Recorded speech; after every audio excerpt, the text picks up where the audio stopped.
For your exploration of this week, you will need to read a story by Jack London called To Build a Fire. But first, let's get a little bit of information about Jack London.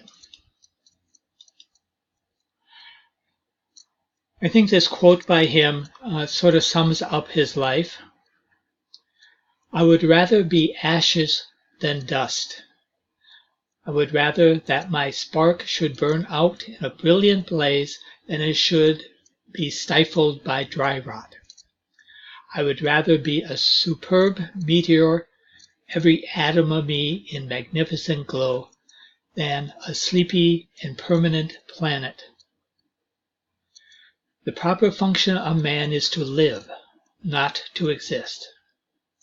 I shall not waste my days in trying to prolong them. I shall use my time. Jack London was born in San Francisco.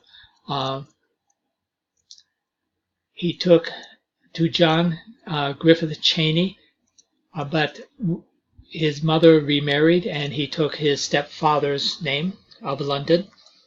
He was married twice, but he believed that marriage should be for eugenic reasons. Eugenic is a Greek word meaning good offspring. And so he thought that children should be conceived from the best possible partner that you can. Best looks, intelligence, those kinds of things, rather than love. He died in Sonoma, California. He was only 40 years old.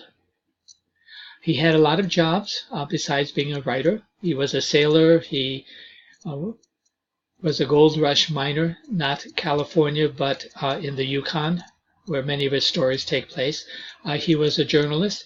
He was also a very social activist, belonged to the Bohemian Club, which included Ambrose Bierce, who you may read in one of our exercises, and John Muir, the activist. He also was a member of the Socialist Party. His major works are Call of the Wilds, The Sea Wolf, White Fang. All three of those are set in Alaska or in the Northwest, and were extremely popular and still are. Martin Eden Adventure is a series of short stories, of which To Build a Fire is one of them. Valley of the Moon, John Barleycorn, Memories of an Alcoholic. It's his autobiography. Star Rover and Jerry of the Islands. His themes are primarily man against nature, man against man, and social injustice. To Build a Fire is set in the Yukon Territory during the gold rush days up there of 1897. The plot is really very simple. A man whose name is never given is going to travel from a village to a mining camp in bitter cold. And the plot of the story is basically his survival in the bitter cold, traveling with himself and a dog who also has no name. The narrator is third person. The protagonist is the man. The antagonist is nature.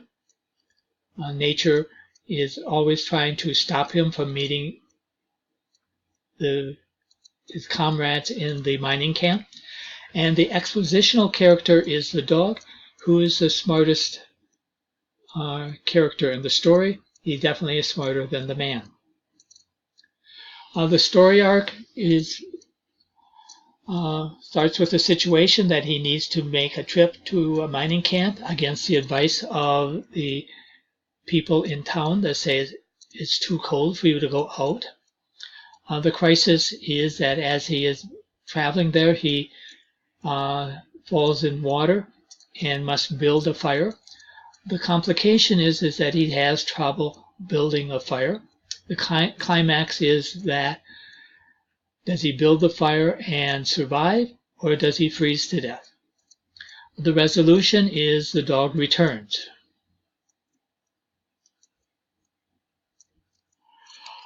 The story is Man Against Nature. We will be talking in a future class about naturalism, but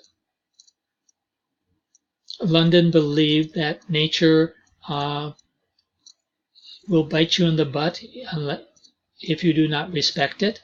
And the story is about this man not respecting the power of nature and not being in tune with nature and what it is saying about survival.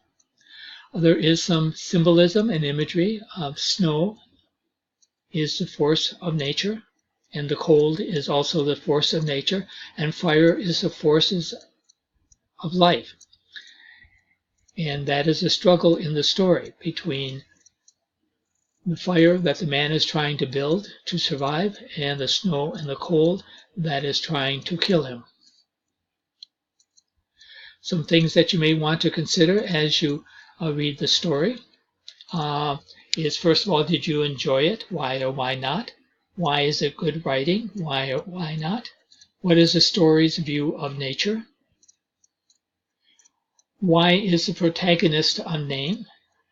How does the author create the sense of extreme cold?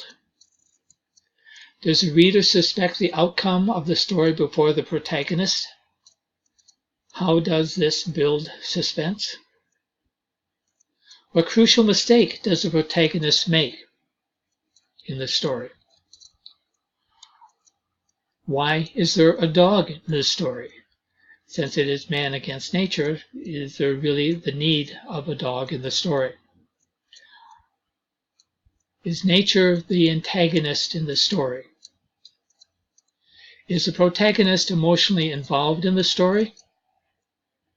Or he just a passive person in the story where things just happen to him and he just sort of lets it happen?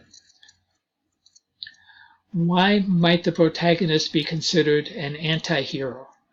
Remember that from last week when we talked about how to read fiction. What is the moral of the story, and how does the language affect the story? A summary: Jack London writes about people facing unfriendly worlds, both from nature and people. His stories often revolve around ignorance of the dangers in life. Because of the descriptions and the struggles of the protagonist, he remains popular today. Many action survival movies owe a debt of to Jack London for the way he developed his stories. These are some sources that you can use. Also, there is listed there a video that will go through the story with text and audio if you want to use that to read the story. Thank you, and I hope you enjoyed the story. It is one of my favorites.